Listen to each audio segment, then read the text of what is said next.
Right, just back for the last little bit. So one thing I really like to do is dissect how the student is aware of which muscles they're using, but also where they might be able to spot there could be tension or a lack of flow in their bow arm. So I'll get a student to start off, for example, okay, back to the swinging, but actually then I'll get them to just think about the rotation in their shoulder and being really relaxed, and maybe even turning the arm both ways, feeling that rotator cuff is actually moving quite freely. When they feel that, I'll get them to put the instrument up and only bow, thinking of that. So just being relaxed in the shoulder and being aware all the time of their legs being quite flexible. So somehow it feels like they're using more of their body. So really just focusing on one element. When they feel that that's genuinely flexible in both a down and an up bow, I then get them to think about how the weight from the back, which they've then relaxed from the shoulder, that they can let flow through this upper arm. So a sort of journey of energy through the bone, and feel it in an up bow too. So imagining that sound is traveling from the rotator cuff in the shoulder right through the upper arm, and then to the, in a way that is a kind of, not a passive energy, but it's not an incredibly big movement or necessarily active, but it's a feeling that you develop. And then the next more active part to number 3, should we say, so it goes from shoulder, upper arm, and now to the elbow. In a way, there is movement in the elbow because that's what's in the middle of your arm, and there's no way really to get to the tip without some change in either level or flow or changing of weight as you move the elbows. One could call it pronation or slight rotation. So here, so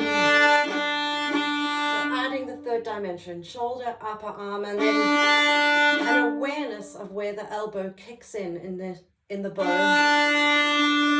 to allow you to continue for weight to flow into the string.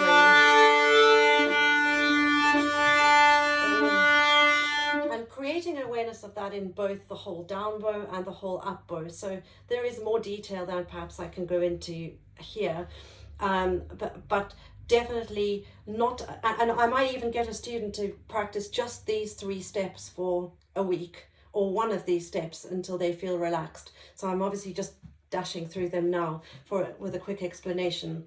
So going on to step number 4, once the student has identified where it is, they need to use the elbow to change the kind of level so we can stay in the string. Then the feeling that weight that has come from your shoulder, your upper arm, traveled through your elbow, can flow much more naturally into your forearm, almost like you are starting to scoop ice cream at a certain point, and always following the shape of the bow so that they really feel like they're playing to the shape of their bow that they're using. So step number 5, so once the student feels, I almost sometimes make them stop between each step. Now, somehow that the wrist is flexible enough that it has springiness to it, so that weight from the forearm can flow through the wrist, then into the knuckles, number 6, and the fingertips. So one could shoulder and practice that all the way through the bow, then shoulder, upper arm, elbow, then onto forearm, wrist, knuckles, here they are, and then flowing in the fingers. So I suppose the whole mechanism is one that should flow, should be springy, should have the ability to be light if you need, but have really full and rich weight if you need on the other side. And I definitely do this in reverse with my students as well. So I might start with the fingertips, then the knuckles, and concentrate on the right thumb, of course, that being really springy too. I think it depends on the student, but I found these exercises, breaking them down, being able to work on just one thing, has really helped the student themselves identify, where their problem might be. And actually they can do that in a different way also with their left side, because once you're that kind of tuned into the different elements that make up the flow of the bow, you can start to do the same with the other side. Anyway, I should probably stop.